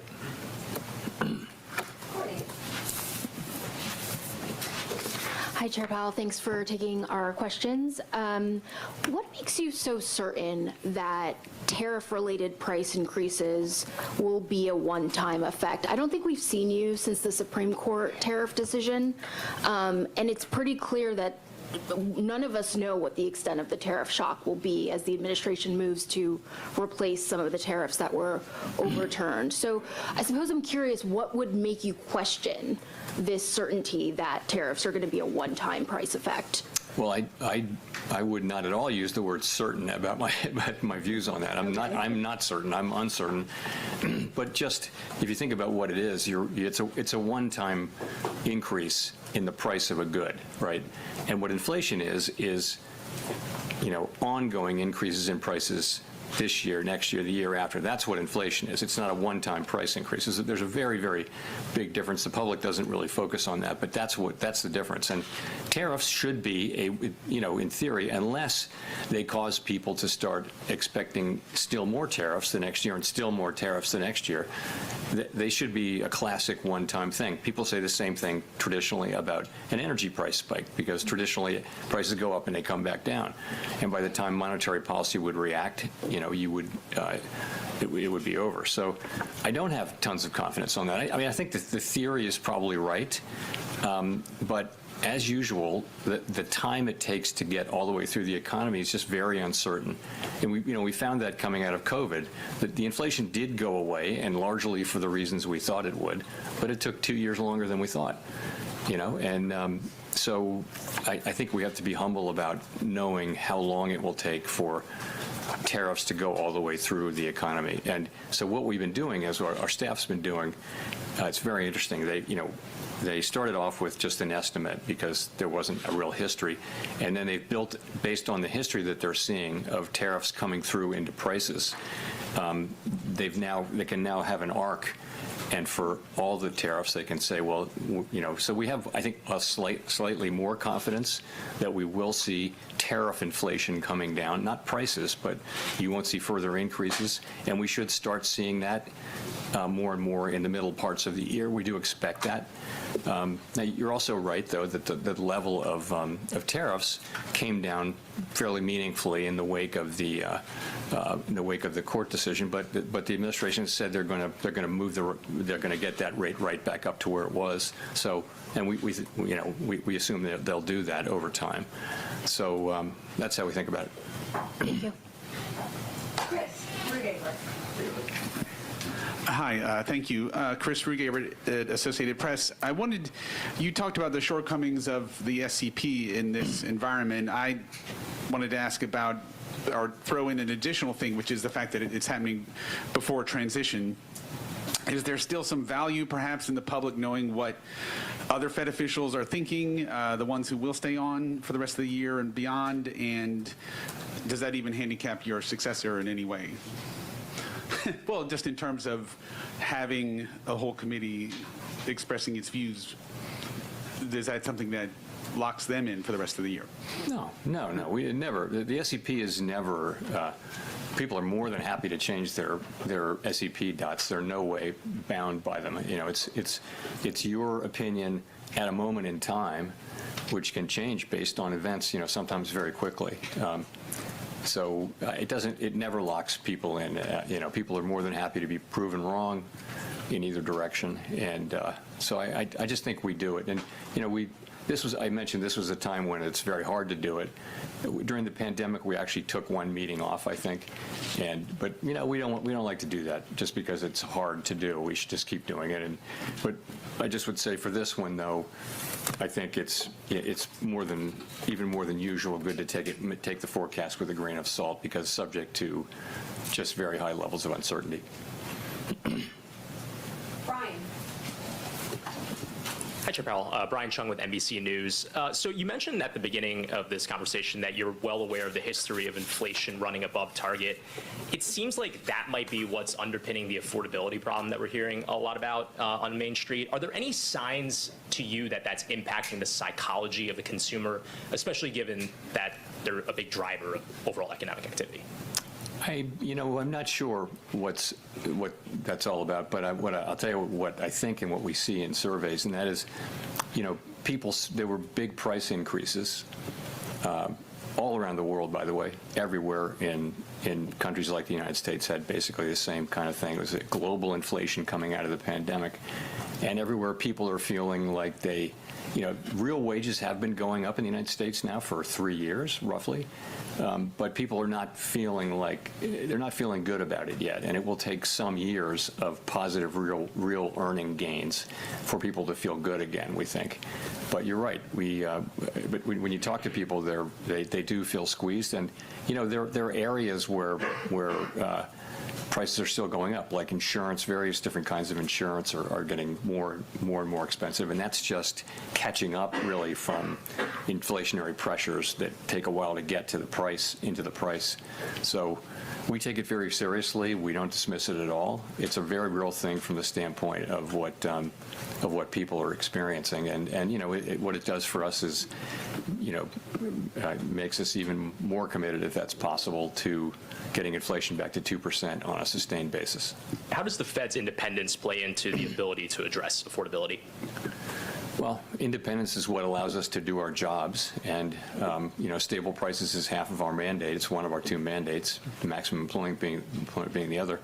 I mean, look at every advanced economy that looks anything like the United States, anywhere in the world, in a market economy, in a democracy, and you'll see, pretty much central bank independence that looks a lot like, in some cases, stronger than what we have. But it's critical that we have that so that we can do the things when we need to do them to preserve price stability. And it's an accepted standard practice, and I think has a lot of support, certainly in Congress, which is where our oversight is in Congress. And you see that among Democrats and Republicans in the House and the Senate. Richard. Hi, Chair Powell. Richard Escobedo at CBS News. Thanks for doing this. Two questions. One, how high would oil prices and broader inflation have to go, and for how long, for the committee to consider hiking rates? And then secondly, diesel prices are rising faster than gas prices. How concerned are you that the increase in diesel might drive up food and goods prices and lead to broader inflation?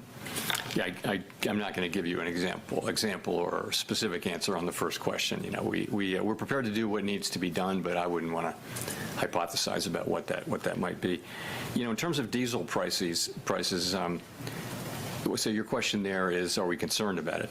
I mean, how concerned, and whether or not it will drive up, you know, the cost of food and other goods that really rely on it to so move I think across the country. it's a more general concern than that. It's diesel prices because that's transportation of food and things like that. There are just lots of ways that oil and derivatives of oil get into the production and transportation of many things. So, and those, there are big effects in headline inflation, but things like that leak into core as well. And the effects may not be as big, but they're quite real and they're material. So we are aware of that and we're watching it, but you know, we're right at the beginning of this and we don't know how big we just don't know how big this will be and how long it lasts. You know, it may or may not be something that really makes a big imprint on the U.S. economy. We're just going to have to wait and see. Thank you. Archie, for the last question. Thanks very much. Just to sort of stare into the future for a little bit, I was looking at the longer run bits of the SEP and noticed that the growth estimate had been revised up a good chunk from 1.8 to 2, and the kind of long-term Fed funds rate as well. It'd be great just to hear, is that AI productivity or what's going on there exactly? Yeah, I think it's just productivity. You know, we actually started seeing meaningfully higher productivity some years ago, 4 years ago, 5 years ago, and that's not because of, you know, generative AI. We won't know for years what it's really due to, but it could be due to the kind of things that people did during the pandemic to economize and somehow become more productive because there was an incredible labor shortage. But I think economic forecasters are very skeptical of periods of high productivity because they're so rare and they're often revised away. And for many of us, I never thought I'd see this many years of really high productivity, and by the way, expect it to continue. And we haven't really started to see the effects of generative AI, and that should certainly contribute to that. So it's quite unusual, and it's this is the higher productivity is the thing that allows incomes to rise over time. And so it's a great thing. Was that your question? Yeah, no, I was just curious what lay behind that. And just briefly on that as well to finish up, you hear the argument a lot, this is a sort of disinflationary story, and if you believe that productivity thing, that should also weigh down inflation over time, maybe then kind of pull down where rates end up. Do you kind of agree with that line of thinking, or do you think that's not how you should think about where the rates I think you have to be cautious about that, in particular if you're talking about AI, about generative AI. So remember, in the short term, what's happening is we're building data centers everywhere, and that's actually putting pressure on all kinds of goods and services that go into building these things. So that's actually probably pushing inflation up at the margin. In addition, it probably raises the neutral rate. So in the near term, you're not looking at something that would immediately call for lower rates or that would be lowering inflation. Over time, though, sure, it can be if it's expanding potential output, which is what higher productivity does, then it actually can be. But I think it's an empirical question because it's really is the demand growing faster or slower than the supply side, and I think we just don't know that answer ex ante going in. We'll just have to wait and see. Thank you very much.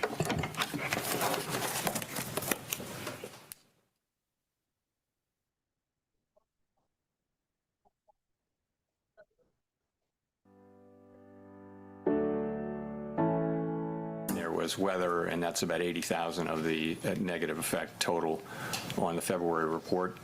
Notwithstanding that, so what do you see if you take a step back overall? There are a number of indicators that suggest a degree of stability, but the thing that I think a good number of people on the committee are concerned about is just the very, very low level of job creation. If you adjust what has been the trend job creation over the past, let's say, 6 months, if you adjust that for what we think